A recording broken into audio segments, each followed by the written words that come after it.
Ecology and environment का हम series कर रहे हैं, जिसमें शंकर आईएएस के बुक से कर रहे हैं। तो शंकर आईएएस के बुक से ये सेकंड चैप्टर, ये जो चैप्टर है वो बायोडाइवर्सिटी कंजर्वेशन से रिलेटेड है। और बायोडाइवर्सिटी कंजर्वेशन से रिलेटेड 2 चैप्टर है शंकर आईएएस की बुक में, एक 9th चैप्टर है और एक 10th चैप्टर है। तो 9 और जो 10वां चैप्टर, 2 चैप्टर है वो बायोडाइवर्सिटी कंजर्वेशन से रिलेटेड है। और इस दोनों चैप्टर को हम कंबाइन करके कंप्लीट कर रहे हैं। तो ये जो एक लेक्चर इस पे हम कंप्लीट कर चुके हैं। सेकंड लेक्चर है टाइगर रिजर्व से स्टार्ट करते हैं। टाइगर रिजर्व जो बनाया जाता है उसको मॉनिटर किया जाता है एनटीसीए के द्वारा और अंडर द प्रोजेक्ट टाइगर चलाया गया था, जिसके अंदर में एनटीसीए बनाया गया था और एनटीसीए ही मॉनिटर्स करते हैं सारे टाइगर रिजर्व को। और इंडिया में देखें तो बहुत सारे ऐसे नेशनल पार्क हैं जहाँ पे जो टाइगर का नंबर बहुत ज़्यादा होने की वजह से एनटीसीए के द्वारा उसको जो है टाइगर रिजर्व में डिक्लेयर कर दिया जाता है और फिर उनको स्पेशल प्रोटेक्शन मिलता है। तो इनको डिवाइड किया जाता है based on the core and buffer strategy के बेस पे। तो कोर जोन क्या होता है और बफर जोन क्या होता है हमने पहले इसको देख लिया था। थोड़ा टाइगर रिजर्व में हम देखते हैं कि कोर जोन और बफर जोन क्या है। कोर एरिया वो एरिया है जिसमें ह्यूमन एक्टिविटीज़ को कम्प्लीटली प्रोहिबिट किया जाता है, मतलब कि ह्यूमन का कोई भी इंटरफेरेंस नहीं होता है। और सपोज़ कोई ऐसा नेशनल पार्क है या वाइल्ड लाइफ सेंचुरी है जहाँ पे बहुत ज़्यादा टाइगर्स मिलते हैं, तो उनको एज ए टाइगर रिजर्व में जो है कि नॉमिनेट कर दिया जाता है, ठीक है। और यहाँ पे कोई भी ह्यूमन एक्टिविटीज़ या डिस्टर्बेंस वगैरह अलाउड नहीं किया जाता है। नेक्स्ट आता है बफर जोन। बफर जोन क्या होता है, सपोज़ कोई एरिया है और यहाँ पे, और ये कोर जोन है और यहाँ पे बहुत सारे टाइगर्स मिलते हैं और ये एक नेशनल पार्क था जिसको टाइगर रिजर्व डिक्लेयर कर दिया गया। और ऐसा लगता है कि फ्यूचर में जो टाइगर्स हैं इनका नंबर बहुत ज़्यादा बढ़ेगा और या तो जो पॉपुलेशन है फॉरेस्ट वगैरह जो है उनका नंबर बहुत ज़्यादा बढ़ेगा, एरिया ज़्यादा कवर करेगा। तो ऐसे कंडीशंस में कुछ ऐसे एरिया होते हैं जिनको बफर एरिया डिक्लेयर कर दिया जाता है। बफर एरिया में क्या होता है कि जो कोर एरिया है इन्हीं को अगर ज़रूरत लगती है तो इनको एक्सपेंड करने के लिए फर्दर एक बफर जोन बना दिया जाता है कोर जोन के चारों तरफ, ठीक है। जहाँ पे इनिशियली क्या होता है कि ग्रेजिंग और ट्राइबल पॉपुलेशन कुछ हैं तो सस्टेनेबल बेसिस पे उनको अलाउ कर दिया जाता है कि सस्टेनेबल बेसिस पे वो चीज़ों को यहाँ पे यूज़ कर सकते हैं फॉरेस्ट डेवलपर्स वगैरह को। लेकिन जैसे ही लगता है कि कोर एरिया के जो पॉपुलेशन है टाइगर्स का या जो भी स्पीसीज़ है प्लांट है, अगर वो बढ़ रहा है और उनको बढ़ाने की ज़रूरत है तो फिर यहाँ पे भी प्रोहिबिट कर दिया जाता है जो बफर जोन है, इसीलिए बफर जोन रखा जाता है। फिर देखते हैं नेक्स्ट टॉपिक आता है हमारा कंजर्वेशन रिजर्व। कंजर्वेशन रिजर्व में बस याद करने के लिए ये है कि ये स्टेट गवर्नमेंट के द्वारा डिक्लेयर कर दिया जाता है। तो अगर पूछे कि कंजर्वेशन रिजर्व जो है कौन डिक्लेयर करता है, तो कंजर्वेशन रिजर्व जो है वो स्टेट गवर्नमेंट के द्वारा डिक्लेयर कर दिया जाता है। और ये सपोज कोई नेशनल पार्क है या सेंचुरी है तो उनको एज ए कंजर्वेशन रिजर्व जो है डिक्लेयर किया जा सकता है बाय द स्टेट गवर्नमेंट, ठीक है। यहाँ पे जो ट्राइबल्स होते हैं, जो ट्राइब्स वगैरह होते हैं, उनका इंटरफेरेंस नहीं होने दिया जाता है। ट्राइबल्स पीपल का यहाँ पे कोई भी अफेक्शन नहीं होता क्योंकि वो नेशनल पार्क होता है और हमें पता है कि नेशनल पार्क में कम्प्लीटली प्रोहिबिटेड होते हैं जो ट्राइबल्स पीपल होते हैं। सेकेंड आता है कम्युनिटी रिजर्व। कम्युनिटी रिजर्व क्या होता है, ये भी स्टेट गवर्नमेंट के द्वारा ही डिक्लेयर किए जाते हैं और ज़रूरी नहीं है कि वो नेशनल पार्क या कोई सेंचुरी या वाइल्ड लाइफ सेंचुरी ही हो। और कोई सपोज फॉरेस्ट है, कोई एरिया है जहाँ पे कम्युनिटी रहती है और वहाँ पे बहुत ज़्यादा प्लांट और एनिमल जो हैं, फ्लोरा और फाना है, उनको एंटीजम या उनको कोई खतरा पहुँच रहा है, थ्रेट पहुँच रहा है, तो ऐसे कंडीशंस में इसको as a community reserve declare किया जाता है स्टेट गवर्नमेंट के द्वारा ताकि उनको प्रोटेक्ट किया जा सके। तो इसको कम्युनिटी रिजर्व कहते हैं। तो दोनों में एक कॉमन है क्या कि दोनों ही स्टेट गवर्नमेंट के द्वारा डिक्लेयर किया जाता है। और एक डिफरेंसेस है कि कंजर्वेशन रिजर्व जो है नेशनल पार्क या किसी सेंचुरी को डिक्लेयर किया जाता है और इसलिए यहाँ ट्राइब्स वगैरह का जो इंटरफेरेंस होता है वो नहीं होता है। और कम्युनिटी रिजर्व जो है ये भी स्टेट गवर्नमेंट के द्वारा ही डिक्लेयर किया जाता है, लेकिन यहाँ पे ट्राइबल्स वगैरह रहते हैं और यहाँ पे जो है कि इनका अफेक्शन होता है। नेक्स्ट आता है सैक्रेड ग्रुप्स।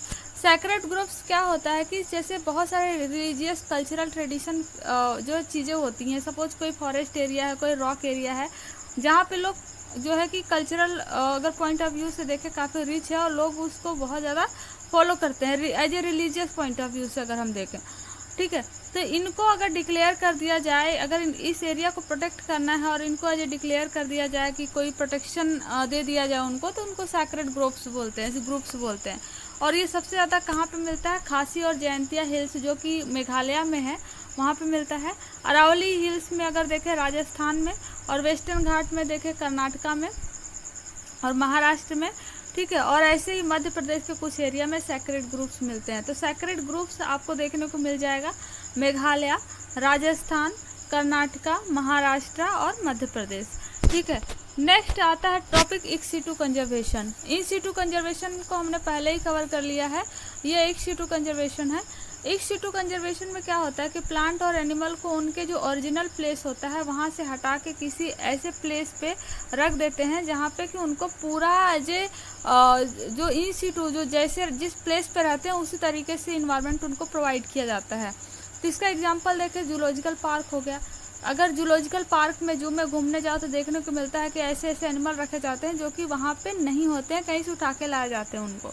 दूसरा होता है botanical garden, wild life safari parks and seed bank. तो ये एग्जाम्पल बहुत ही इंपॉर्टेंट है क्योंकि कई बार एग्जाम में पूछा है पीसीएस में और यूपीएससी में डायरेक्टली कि ये जो है वो इन सिटू कंजर्वेशन का पार्ट है या इन सिटू कंजर्वेशन का पार्ट है। तो कौन सा इन सिटू कंजर्वेशन का पार्ट है, कौन सा इन सिटू कंजर्वेशन का पार्ट है, ये याद होना चाहिए। रिसेंटली क्या हुआ है कि इनिशियली क्या होता था, जूलॉजिकल पार्क जो थे उनको एज ए विजिट मतलब लोग घूमने जाते थे, इसके फॉर्म में इसको रखते थे। लेकिन धीरे धीरे जू होते गए, जू को धीरे धीरे एज ए प्रोटेक्शन के पॉइंट ऑफ व्यू से, एनिमल और प्लांट स्पीसीज के प्रोटेक्शन के पॉइंट ऑफ व्यू से भी रखने लगे हैं, ठीक है। और रिसेंट ईयर में देखें तो अभी गैमिट्स को जो स्पीसीज काफ़ी थ्रेटेंड है या जो स्पीसीज एक्सटिंक्ट होने वाला है, उनके गैमिट्स को लेके प्रिजर्व किया जाता है। और प्रिजर्व करके जैसे क्रायो प्रिजर्वेशन टेक्निक के थ्रू प्रिजर्व करके उनके गैमिट्स को फिर से फर्टिलाइज वगैरह करा के या कल्चर करके, अगर प्लांट है तो कल्चर करके न्यू प्लांट स्पीसीज बनाई जाती है। तो इसको बोलते हैं seed bank technique. Seed bank technique भी क्या है, इन सिटू कंजर्वेशन है, क्योंकि उनके गैमिट्स को दूसरे प्लेस पे लाके प्रिजर्व करते हैं और उनको फिर वाइबल बनाते हैं, ठीक है। और नेक्स्ट आता है बॉटेनिकल गार्डन। अगर हम देखें कि थोड़ा सा जो इन सिटू कंजर्वेशन का मेथड्स हैं उनको हम डिटेल में देखें तो बॉटेनिकल गार्डन क्या है, सपोज कोई फॉरेस्ट है और यहाँ पे ऐसे प्लांट हैं जो थ्रेट जिनको पहुँच रहा है, इनको उठा के दूसरे जगह पे ऐसे प्लेस पे लगा देते हैं जहाँ पे इंटरफेरेंस कम हो और उनको प्रॉपर प्रोटेक्शन दिया जाता है। तो ऐसे प्लेस को बोलते हैं बॉटेनिकल गार्डन, ठीक है। सेम ऐसे पर्पज क्या होता है बॉटेनिकल गार्डन का पर्पज है बॉटेनिकल गार्डन का कि कैसे प्लांट के ग्रोथ को जो है कि मेंटेन किए रहें, ताकि टैक्सोनॉमी में उनका काफ़ी इंपॉर्टेंट हो। टैक्सोनॉमी क्या होता है कि एक प्लांट दूसरे प्लांट से कैसे रिलेटेड है, कौन कॉमन ओरिजिन है, इस सारे स्टडी को मेंटेन करने के लिए, इस सारे स्टडी को जानने के लिए बॉटेनिकल गार्डन लगाया जाता है। दूसरा होता है कि study of introduction and the acclimatisation process of exotic plant. मतलब कोई भी बाहर से प्लांट स्पीसीज आती है, सपोज कोई इंडिया के टेरिटरी के अंदर, तो किस तरीके से वो प्लांट स्पीसीज आई और यहाँ पे ग्रो की, तो इसको स्टडी करने के लिए भी बॉटेनिकल गार्डन काफ़ी इंपॉर्टेंट होता है। फिर थर्ड होता है it augment conserving rare and threatened species. ये हमने देख लिया कि बॉटेनिकल गार्डन को रेयर एंड थ्रेटेंड स्पीसीज को कंजर्व करने के लिए बनाया जाता है।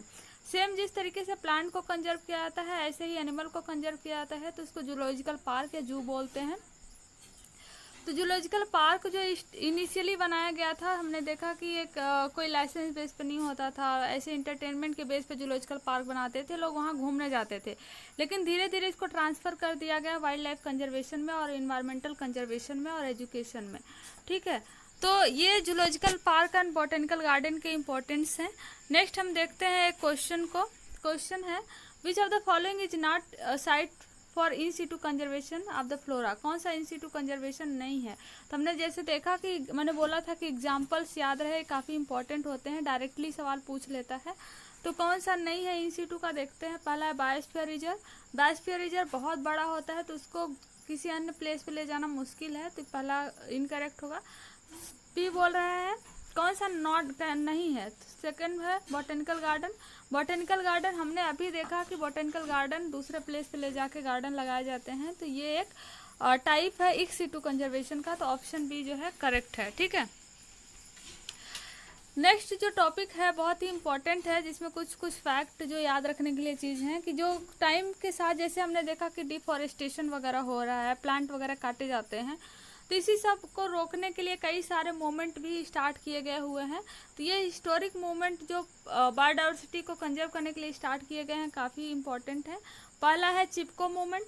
चिपको मूवमेंट को एक सोशियो इकोलॉजिकल मूवमेंट भी बोला जाता है, क्योंकि ये जो गार्डियन मेथड्स है उसके बेस पे ये बना होता है।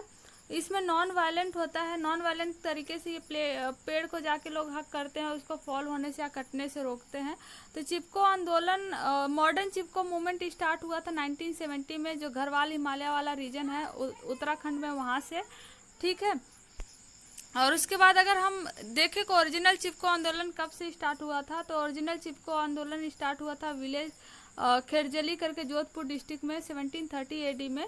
ठीक है, हुआ था। जो अमृता देवी थी, उन्होंने सेक्रीफाइस किया था अपने लाइफ्स को प्रोटेक्ट करने के लिए, ग्रीन प्लांट्स को प्रोटेक्ट करने के लिए। तो चिपको आंदोलन एक हिस्टोरिक मूवमेंट है। दूसरा मूवमेंट है एपिको मूवमेंट। चिपको मूवमेंट से इंस्पायर होके जो एपिको मूवमेंट स्टार्ट किया गया था कर्नाटका में। कर्नाटका में एपिको का मीनिंग ही होता है, एपिको का मीनिंग होता है हग करना। ठीक है, तो हग करके लोग ने पेड़ों को कटने से रोका। तो ये एक तरीके का मूवमेंट है जो यहाँ चलाया गया था कर्नाटका में। ठीक है, फिर ये टॉपिक, दो मूवमेंट काफ़ी इंपॉर्टेंट है, चिपको एंड एपिको। नेक्स्ट टॉपिक आता है biodiversity hot spot. Biodiversity hot spot भी काफ़ी एग्जाम पॉइंट ऑफ व्यू से बहुत ही इंपॉर्टेंट है। बायोडाइवर्सिटी हॉट स्पॉट क्या होते हैं, कौन से रीजन को बायोडाइवर्सिटी हॉट स्पॉट रीजन बोलते हैं? तो ऐसे रीजन जहाँ पे हाई स्पीसीज रिचनेस हो, हाई डिग्री ऑफ एंडीमिज्म हो, मतलब कि ऐसे स्पीसीज जहाँ पे जो उसी प्लेस पे मिलते हो और किसी प्लेस पे नहीं मिलते हो। ठीक है, तो ऐसे रीजन को बायोडाइवर्सिटी हॉट स्पॉट रीजन बोलते हैं। तो अब सवाल उठता है कि बायोडाइवर्सिटी हॉट स्पॉट रीजन या बायोडाइवर्सिटी हॉट स्पॉट टर्म्स किसने स्टार्ट किया था? तो एक ब्रिटिश बायोलॉजिस्ट थे नॉर्मन मेयर, इन्होंने सबसे पहले टर्म दिया था बायोडाइवर्सिटी हॉट स्पॉट इन 1988 में। ठीक है, और इसके बाद धीरे धीरे कंजर्वेशन इंटरनेशनल ने अडॉप्ट किया था 1996 में। 1996 में कंजर्वेशन इंटरनेशनल ने इसको अडॉप्ट कर लिया था। और अब जो है कि कंजर्वेशन इंटरनेशनल के द्वारा दो जो है कि क्राइटेरिया दिए गए हैं कि अगर ये क्राइटेरिया कोई भी रीजन फॉलो करता है तो उसको biodiversity hot spot region declare कर दिया जाएगा। तो पहला जो ऑप्शन है ये है कि वहाँ पे लगभग 1500 वैस्कुलर प्लांट्स होने चाहिए, मतलब वर्ल्ड के लगभग 0.5% ऐसे प्लांट जो है वहाँ पे एंडेमिक्स होने चाहिए, मतलब सिर्फ उसी प्लेस पे होने चाहिए। ठीक है, सेकंड है इसका जो है अपना 70% ही ओरिजिनल हैबिटेट बचा हो, मतलब 30% जो हैबिटेट है वो लॉस हो चुका हो, ओनली 70% हैबिटेट जो है बचा हो। अगर ऐसा कंडीशन मिलता है, क्राइटेरिया मिलता है, तो इसको बायोडाइवर्सिटी हॉट स्पॉट में डिक्लेयर कर दिया जाएगा। और 1999 में जो कंजर्वेशन है उसने 25 बायोडाइवर्सिटी हॉट स्पॉट रीजन को डिक्लेयर किया था, आइडेंटिफाई किया था। अभी रिसेंटली यहाँ पे total 35 biodiversity hot spot region है। टोटल 35 हॉट स्पॉट मिलते हैं जो कि वर्ल्ड के टोटल 2.3% अर्थ लैंड को कवर करते हैं, और 50% वर्ल्ड के प्लांट्स को और 40% वर्ल्ड के जो टेरेस्ट्रियल वर्टिब्रेट स्पीसीज हैं उनको कवर करते हैं। ठीक है, तो ये रीजन है। और अगर हम इंडिया में हॉट स्पॉट की बात करें तो इंडिया में 4 बहुत ही इंपॉर्टेंट है। एक तो हिमालय वाले रीजन में जो इंक्लूड करता है इंटायर इंडियन हिमालयन रीजन। ठीक है, जो फॉल होता है पाकिस्तान में, तिब्बत, नेपाल, भूटान, चाइना और म्यांमार में। सेकेंड इंडो बर्मा वाला रीजन अगर हम देखें तो नॉर्थ ईस्टर्न जो एक्सटेंशन है एक्सेप्ट द आसाम को छोड़ के जितने भी नॉर्थ ईस्ट वाले स्टेट हैं उनमें भी बायोडाइवर्सिटी काफ़ी अच्छी खासी मिलती है।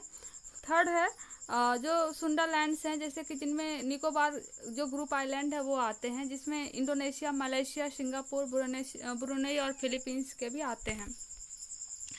फिर आता है वेस्टर्न घाट। वेस्टर्न घाट और श्रीलंका में अगर हम देखें तो यहाँ पे भी काफ़ी biodiversity hot spot rich region पाया जाता है।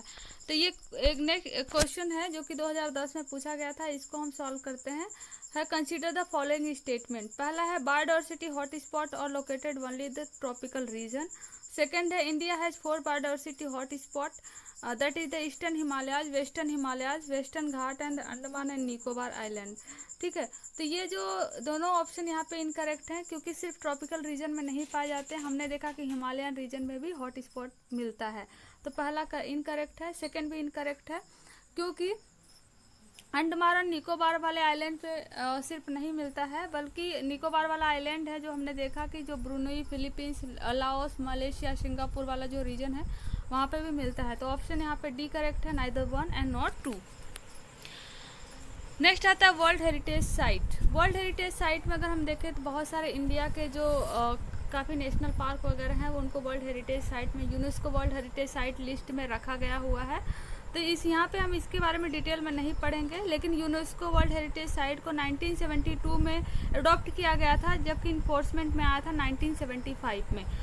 फर्स्ट लिस्ट जो वर्ल्ड हेरिटेज साइट का पब्लिश हुआ था वो 1978 में पब्लिश हुआ था। ठीक है, तो इसके बारे में डिटेल में नहीं हम पढ़ेंगे क्योंकि इसको हम ऑलरेडी पढ़ चुके हैं, और या तो हम फिर से एक लेक्चर इस पर अलग से बना देंगे। नेक्स्ट टॉपिक जो है वो है man and biosphere program, map program जिसको बोलते हैं। तो map program was first started in UNESCO in 1971। इसको 1971 में स्टार्ट किया गया था, और ये लेटर फिर इंडिया में इंट्रोड्यूस किया गया था 1986 में। मतलब ये तो वर्ल्ड में 1971 में ही स्टार्ट हुआ था, लेकिन इंडिया में फर्स्ट टाइम 1986 में इसको अडॉप्ट किया गया था। एम इसका क्या है? एम इसका यही है कि कैसे ह्यूमन इंटरफेरेंस को, पॉल्यूशन को, biotic and abiotic component ecosystem को कैसे प्रिजर्व किया जा सके, कैसे ह्यूमन और एनिमल के कन्फ्लिक्ट को मैनेज किया जा सके। ठीक है, और मेन ऑब्जेक्टिव क्या क्या हमने देख लिया कि इकोसिस्टम की जो डाइवर्सिटी है उसको मेंटेन करना, जेनेटिक डाइवर्सिटी को मेंटेन करना, एजुकेशन एंड ट्रेनिंग प्रोवाइड करना, और कोऑपरेशन, प्रमोटर इंटरनेशनल कोऑपरेशन, और उसके बाद नेशनल जो रिसोर्सेज है, जो लिविंग रिसोर्सेज है, जो भी रिसोर्सेज है उसको सस्टेनेबल यूज़ करना। तो ये टोटल जो हमने 2 लेक्चर बनाया है, 2 लेक्चर था बायोडाइवर्सिटी कंजर्वेशन से रिलेटेड। शंकर आईएएस में 2 चैप्टर है, chapter 9th and chapter 10th हम देखे 6th एडिशन से। दोनों चैप्टर रिलेटेड है बायोडाइवर्सिटी कंजर्वेशन। तो बायोडाइवर्सिटी कंजर्वेशन जो था इसको हम कवर कर लिए, और हर साल बायोडाइवर्सिटी कंजर्वेशन से एक सवाल आता है प्रीलिम्स में, और एक सवाल जो है मेंस में आता है। तो काफ़ी इंपॉर्टेंट टॉपिक है for the prelims and for the mains point of view से।